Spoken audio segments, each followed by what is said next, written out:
Today's guest, I'm just going to tell you, is who I want to be when I grow up. I love Marla Skipper. She's the owner and founder of SVM Boutique and Nash Grey Wholesale. Not only is she an awesome businesswoman and big thinker, but you know what? She's a really great mom. And she's a sports mom to boot. So I totally can sympathize with all the busyness of her life at this moment. Today, you guys, I'm so excited for you to learn from Marla. She's been a part of our mastermind here at the Hub, and I have loved having the opportunity to see her grow and evolve her retail business. And today she's going to talk to you about what it's meant to negotiate leases and find property in a really busy city like she's in, Nashville, but also how she's grown and evolved into launching a wholesale brand and the lessons that she's learned from her wholesale apparel line and gift line as well. I just know that you are going to feel like a wise old friend is giving you the ins and outs. So get to meet my friend Marla Skipper, the founder and owner of SVM Boutique and Nash Grey Wholesale. Let's talk about your business, strategy, and the juicy details of what actually works, from mainstream fashion to fashion on Main Street and the entire ecosystem behind it. How do we scale your company and do it with the balance and the happiness that we all seek? Let's hear from those insiders, experts, and strategists that actually make it happen. I'm your host, Ashley Alderson from the Boutique Hub, and I can't wait to chat.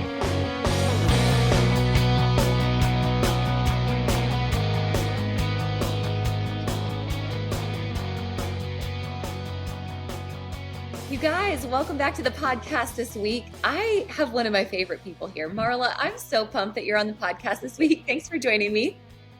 Thank you for having me. This is like a dream, really. Oh, well, we were just talking about your wallpaper. If you guys are catching the podcast this week on YouTube and you see the video, this background is amazing. Can you just tell everyone where it's from? Because I think a lot of boutique owners are going to want that. Okay, I love it. I was actually working on our cash wrap for the store, and I saw this. I'm like, I need it for my office wall. It's the Rifle Company. Yeah. So super easy. It's not the peel and stick though. So you got to break out the paste and the X-Acto knife, but not too bad. If you can survive your relationship while you're at it, like you're winning while you're wallpapering. Yeah, 10:30 Monday night, the last piece was a dark time, but the rest of it went smoothly. Oh my gosh, I totally can relate to that. Yeah. We have so much to talk about today. So I have admired your business for such a long time because I've been able to watch you grow both in retail and in wholesale. And in the last year, I've gotten to know you better as a person. And I just so admire you. So I'm so excited you're on the show today. Thank you. Not only have you built something just incredible on both sides of the industry, but you've been at it for a while. So you're a part of our 10-year anniversary special, and we're going to talk about all the lessons that you've learned over the last 10 years. But before we get there, take me back to the beginning. How did you get started? What made you want to open a boutique in the first place? Well, I loved fashion. I worked at a boutique in college, and it had always been kind of a dream of mine. But I was a teacher, and then I worked at our church for a while by default. One day I was dropping my kids off for preschool, and a friend of mine was working as the children's minister there, and she's walking out the door and she said, "Hey, I quit today, and I turned in your name as like a fill-in for it." And I'm like, "Wait, what?" I'm like, "No, I'm not qualified for this." But one of my neighbors was an assistant pastor, and he said, "Hey, just for the summer, could you do this?" Mm-hmm. And 5 years later, I was still there, and it was amazing. Had 2 children at the time. I got pregnant with my third, and that's when I stopped doing that. But it was really a dream job for me too. So I was at home for a while, and I've always been someone who worked. Single mom raised me, and she was a go-getter in the business world. She started in bookkeeping at a bank and just worked her way to the top. And so I always worked. My first job when I was 15, I begged to wrap Christmas presents at a local department store. And so I always worked, but I was at home, and I thought, I'm going to try to do something online. That would be so fun to be able to be the one who provided vacation, or some fun things for my kids. So I started it, had a pretty good network of parents and moms that shopped with baseball and dance and sports. And so I started it online, no intentions at all of ever having a brick and mortar. And one day I was out in this little town close to us called Leaper's Fork, and I saw the tiniest, and I mean, like, when I say tiny, it was like the size of your bathroom, probably tiny. And so I took that space. We were open Wednesday through Saturday and quickly outgrew it. And then one day, my daughter and I were having lunch, and I saw a little older home that was for lease. And so I looked at it, and we ended up taking the space. It was so cute. It's going to always be so special to me. And we were there for 5 years. Our business looked a lot different then. We had painted furniture, a lot more home decor.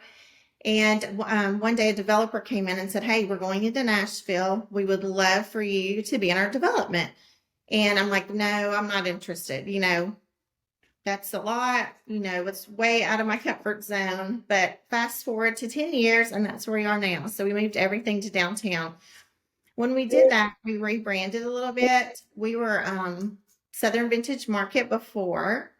And so we changed the name to SVM Boutique to kind of fit more of a downtowny vibe. We have a different customer base, a lot of tourists. Super fun though, because we meet people from all over the world. Hmm. And you've had so much change just even in being downtown and just watching developments and you're kind of Yeah. probably the do's and don'ts of being in a big development downtown.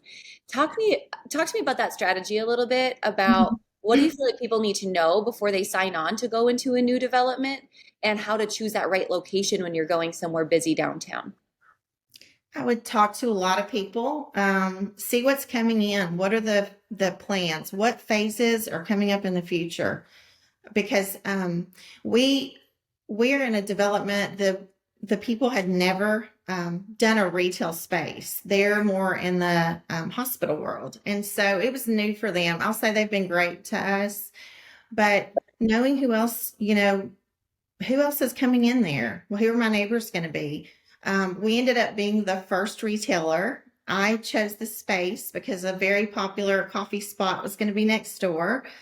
And it's been fun. I mean, we initially, because we were the first people, we tried to really take the realm of like we're going to plan the events that are going on. Let's have a community. Let's plan a boutique crawl, include the restaurants, the spas, everything. There's a couple of workout facilities. So we really tried to do that to network with everyone. And so it's become a tight knit community with the stores that are down there.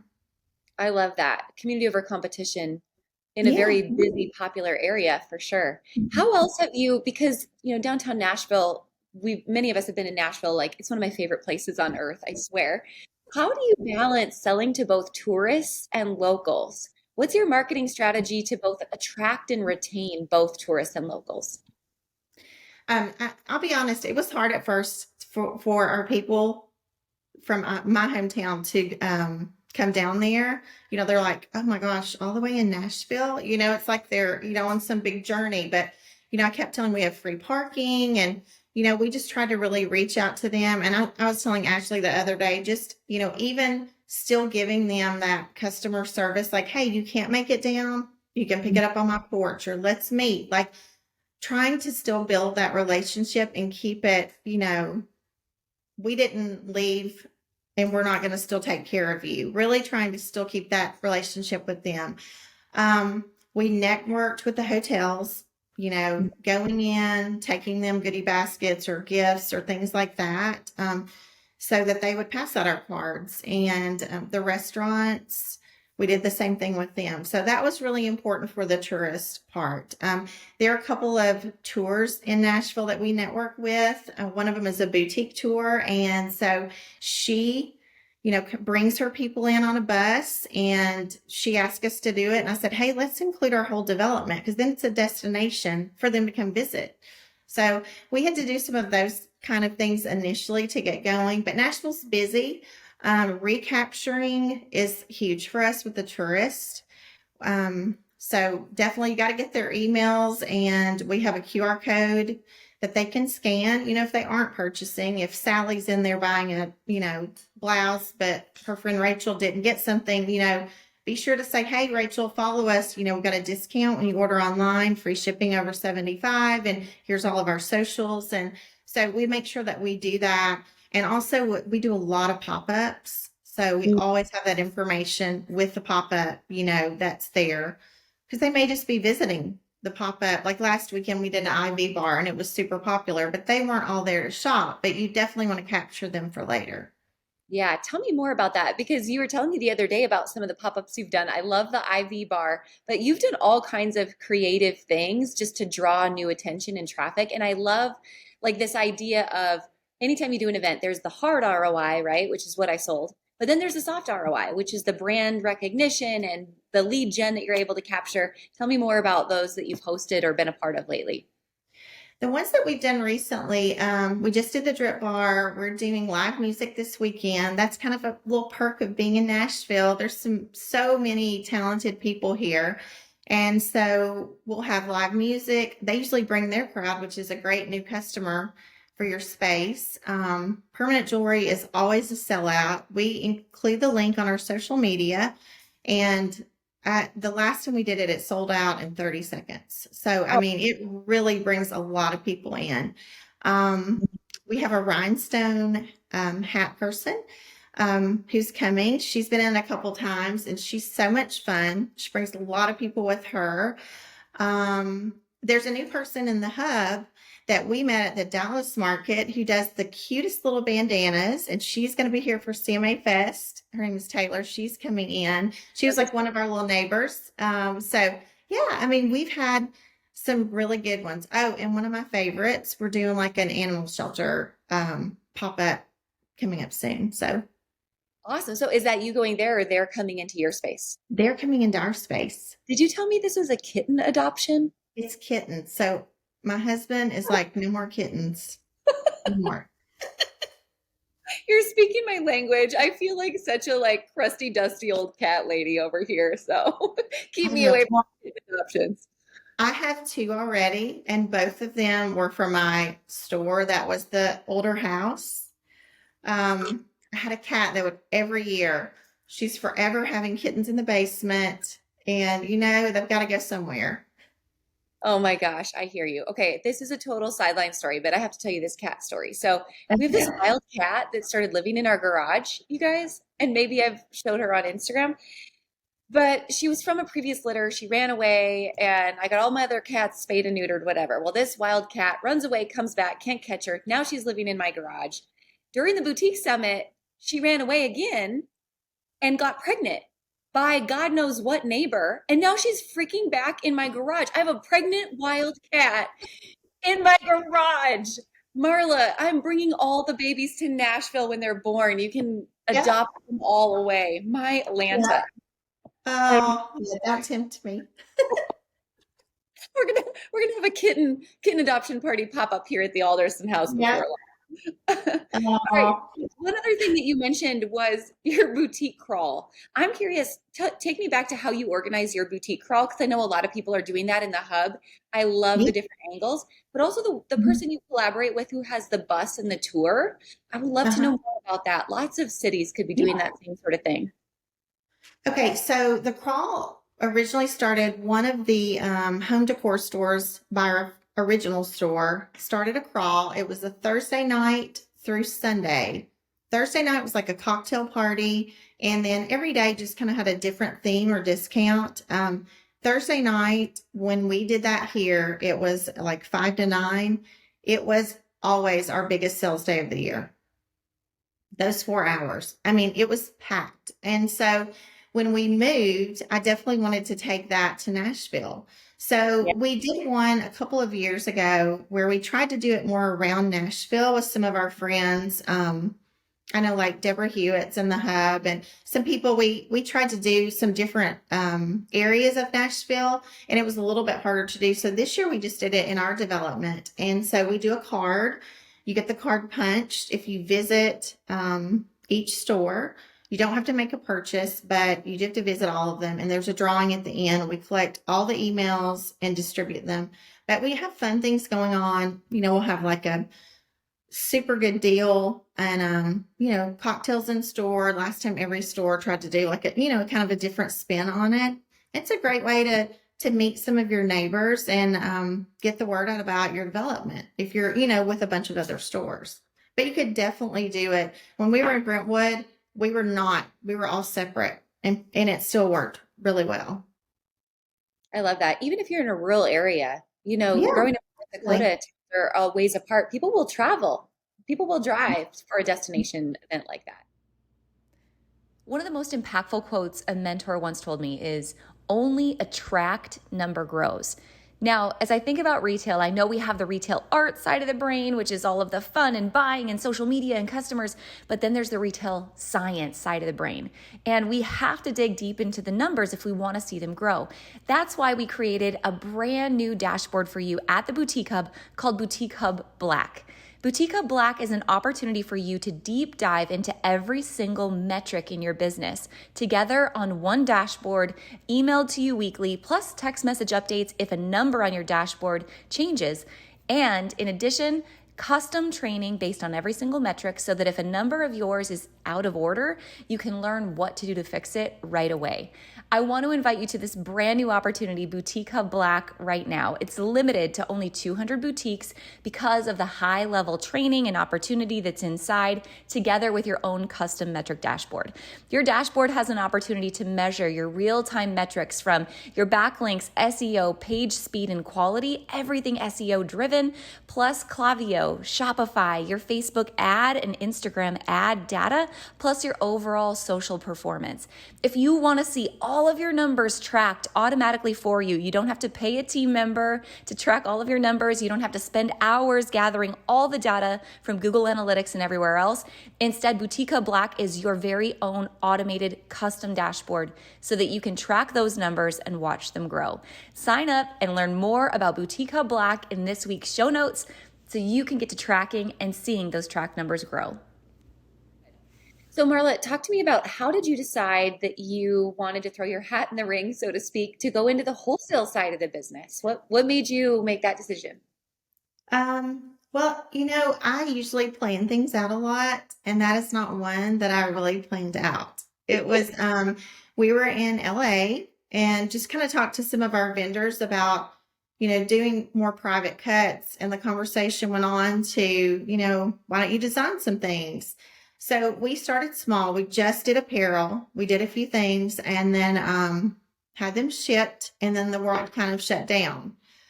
But because we were a distributorship, we were able to still get those things out, and our customer base grew really quickly. There were a lot of people not shipping, and things were delayed. So we took it a little step further. We're like, okay, this is really fun and exciting, and it's really become my heart. I love it. I love the design part of it, and then I also love meeting the customers. But we just started with apparel. We started small, and then we added accessories and shoes. Building the relationships with the vendors is, or the manufacturers, is key for sure. I mean, that's a process and a lot of trust. So we just started reaching out, and I mean, there would be nights that I would be 4 or 5 hours just researching and talking to people and making those relationships and going back and forth with them. And that went on for several months before we kind of moved it to the next level. But yeah, definitely the relationships with the manufacturers has been huge. You can find some at sourcing also, but I did a lot of research to find those people, and yeah, they're really special to me. If I could say anything, you definitely, as a brick and mortar owner, I didn't realize it before as much, but you want a great relationship with your vendors, and they want you to be happy. So, Yeah. Talk to me more about that, because I feel like from the vantage point I have, I kind of ride both lines, right? Like I have all these boutique yeah. relationships, all these vendor relationships, and I feel like on both sides, there's people saying, gosh, I wish my vendors knew this, and I wish boutique owners knew that. Talk to me more specifically about things you wish that one knew about the other so that we could facilitate better relationships between the two. Because ultimately, for a boutique to be successful, they have to have great partnerships with brands. And for brands to be successful, they have to have true partnerships with boutiques. Like it has to be a great match. So, what else do you wish others would know about that relationship and process? Well, honestly, I think we were so busy with the brick and mortar. I never really realized how important that is, just the communication. And there's nothing worse than something coming in late, that you're expecting for a photo shoot or, it comes in and it's damaged, things like that. I think reaching out and letting people know, because as a wholesale company, we want to know, hey, the fit of this was weird, or, this zipper didn't work, or whatever the scenario is. And so I like to hear that. I love when people will message me and say, hey, this didn't work, or, I just wanted to let you know, da da da, whatever. So I think the communication is huge. And also just realizing, you want your customers to be happy on both sides. So, our manufacturers are always reaching out, like, did they love this? This, if we tweak something to do something different. And so, I think just communication more than anything in the relationships. I think I've told you before, I love to go visit the stores, that sell our products, and going in and seeing those items is so exciting to me. Or someone will send me a picture. A few weeks ago, a friend sent me a picture and some of our shoes were in a store, and she doesn't live here. And I was like, oh my gosh, that's crazy to me. But I think the communication and letting vendors know, I mean, they want you to be honest with them, but also the kindness goes both ways, and so there's some things that are out of your control, but you always want to listen to what the stores have to say. I think that's so helpful. Just at the end of the day, it's communication and it's professional communication, right? Treating other people how you want to be treated. But I think everybody in this whole world could use a little bit more of that at the end of the day. A little more golden rule goes a long way. But yeah, to your point, I love the idea of what feedback can I have about how this fit? Or, if you cut this slightly different, it would be even better versus going and blasting you in some Facebook group that your brand sucks because the fit was Right. off, right? Like that those are two very different things. And I think sometimes we have to slow down and remember that the golden rule would be the first option. Just share some feedback. Yeah, What right. else? Something that you did when you really started to grow your brand is you jumped right into going to trade shows. And I know that's a little intimidating, right? You're used to going and shopping trade shows, but not necessarily setting up as a wholesale brand. What are some lessons that you learned early on in going to trade shows? Well, our first trade show was Magic in Nashville last year. And I mean, when I tell you, we hung up the sign and my manager and I both cried. Like we were like, oh my gosh. Um, it was so exciting. We were like on such a high. We're like, oh my gosh, we're going to become roadies of the trade shows. We love this. And so we we had no idea what we were doing. I'll be completely honest. We just went in there and we were so excited to be there.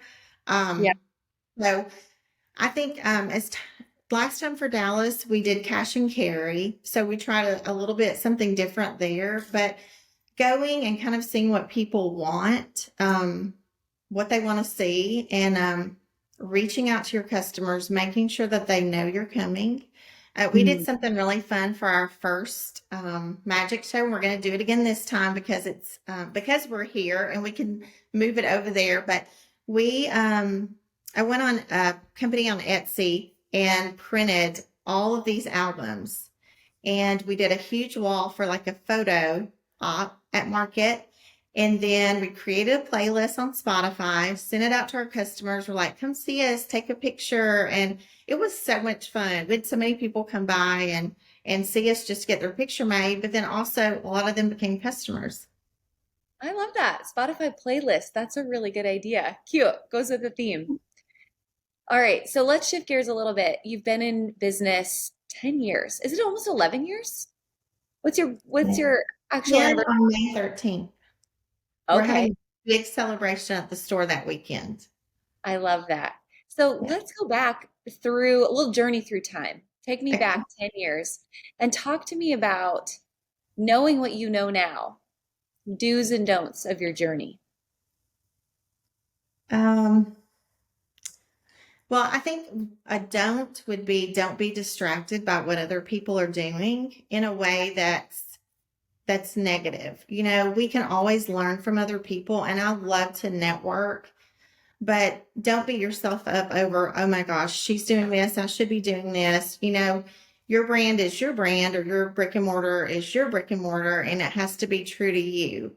And Yeah. so sometimes we get so caught up in doing so many things, and you just can't do it all, you know. And I found myself doing it a million times. Really, I've tried to focus this year on that with my employees because they're amazing and they have so many things they bring to the table. Let them do their job. But for sure, that know what you're good at. So, Yes. That's um, yeah. That's a huge one. You and I were talking about this a while ago, but I just have to bring this up again. Uh, I feel like so many people, and social media does this to all of us, right? It's easy to look across this industry and say, oh, so and so's got it figured out.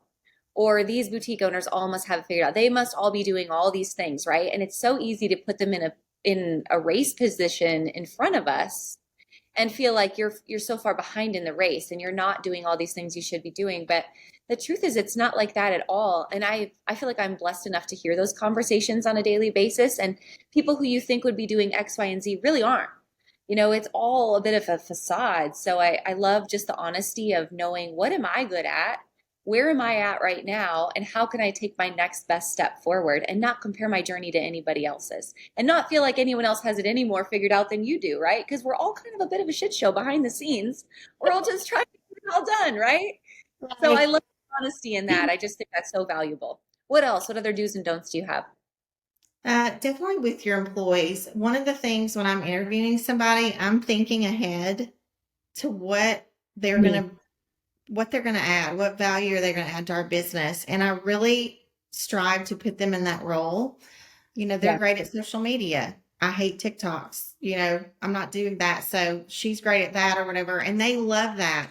And it empowers them and it makes them feel like they have ownership. And I know I've said it, but it's our team right now. I just love them and I pinch myself because they treat my store like it's theirs. And I just, you know, that's wonderful to when they come to you with a victory, like, oh my gosh, did you see what happened? Or this didn't work, but this is how we're going to fix it. You know, teaching them a can do attitude instead of them coming to you with a problem and saying, what am I going to do?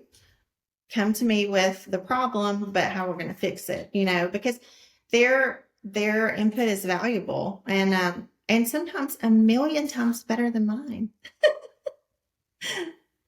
So good. We have to humble ourselves to even Yeah. think about it in that way, right? And not be the control freak entrepreneurs we all want to be. Yeah. So good. Is there anything you feel like looking back over 10 years you wish you would have done sooner? Um, done sooner. I think I would have been better about. I got so wrapped up in socials and social media. I should have been on the email game a lot quicker. You know, we did that, but very random. And I know you had said it. I mean, you've been saying it for years, but don't rely on, you know, that. It can be gone in a second, but definitely that would be probably the top thing right now. And Yeah. then growing my online presence with my SEO and knowing all of those things, I would have dug a little deeper with that too. Yeah, that's so good. Those things feel like they can be tasks and afterthoughts, but they are Mhm. so central to Yeah. everything that we do. That's good Yeah. advice. Is there anything else you wish you would do over or do differently in 10 years? Hmm. Probably, I mean, just the mindset, Yeah. really focusing on that every day. I have a calendar on my phone of 6 things that I try to do every single day just to put myself in a good place. Yeah. Meditation being one. And it doesn't have to be, you know, this 20-minute ordeal, but just 5 minutes of positive. But really, I think investing in myself in that way Yeah. regarding the business, because if you're not in a good headspace, no one else is going to be in one either. You're the leader and everyone is so valuable, but they're looking to you. And, we're not here to take the whole trip in one step. So give yourself some grace and definitely take care of yourself in that way. Something I've heard you say about yourself is that you're a lifelong learner.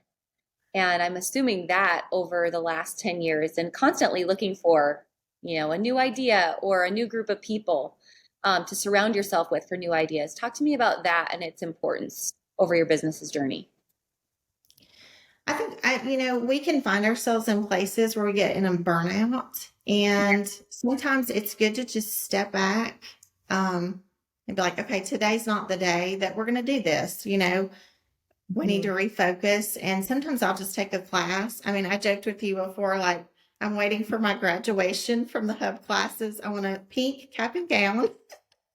But I love to take them. And, sometimes there's just a topic, like whether it's like one of Shannon's like social media. I feel like that always kind of just gets me pumped up, and excited. But taking a class and just, there's always something new. And you can take something away from it. But sometimes it just gets your mind like, okay, let's get it together, Marla, and get focused. And it just re-energizes you. So that to me is always important. Podcasts, I'm forever listening to a gazillion different podcasts, and sometimes it's just something to kind of unplug. But that's so important. Things change, and you can just learn so much from each other. I totally agree, right? When you stop learning and you stop growing, that's when your business dies. You become Mhm. stale and stagnant and you fall behind. I think that's so true. Something else I really admire about you, Marla, is you're a mom. You're an awesome mom. And you've got these busy kids and athletes, and you're like hopping between the ball diamond and the boutique, right? How have you, because I think balance is such like a BS word. I don't really think balance is what we all like call it to be. But how do you find your own version of balance between being a mom, having a great personal life and a marriage, and running a business? Um, well, my kids, I mean, they're my life. I'm not missing anything that I can control. But I think it's balance is not always 50-50. Sometimes it's 80-20. And, that's kind of a conversation I always have with my employees from the beginning. Your family is everything. And so I don't know. I try to kind of plan my weeks out with food and meals. I like to cook. So I try to plan those things out, but um just I don't know. That time is such a thief, and I don't want to miss a ball game. I want to try to be as present as I can, and that's not always easy, but gosh, I wouldn't trade it for anything. I love that. I so agree. I will be at every ball game forever because that's the most important thing. Marla, this has been such an awesome conversation today. Thank you so much for joining me on the show. I just have one last question before we wrap up. And this is like the ultimate question, right? Because I know at the end of the day, everything that we do in this business is not about selling more hot pants. It's not about selling more rhinestone boots, right? But this business is so much bigger than that, and our purpose is so much bigger than that. So I'd love to know, when you become a grandma and all those beautiful grandbabies are on the front porch with you, and you're looking back at the life that you lived with them and the businesses that you created and this journey that you've been on, what's the thing that you want them all to remember most about you and how you lived? Oh gosh. Um, I don't know. I think just to know that they were the most important, and how you can do anything. There's no limit. It just may not look the way that you originally think it's going to look, but at the end, it's going to be exactly the way it should have been. So I always want them to believe in themselves. Just the sky's the limit, but it may not be the way you think it's going to turn out, but it always turns out the way it's supposed to. So good. Marla, thank you so much for coming on the show today. For those of you who would love to visit Marla when you go to Nashville, we will definitely link up all of your store information inside of the show notes today, and also your wholesale information, so everyone can check out Nash Grey on Hub Inventory and on your own socials as well. Marla, thanks again for joining the podcast today. Thank you. Thanks for having me.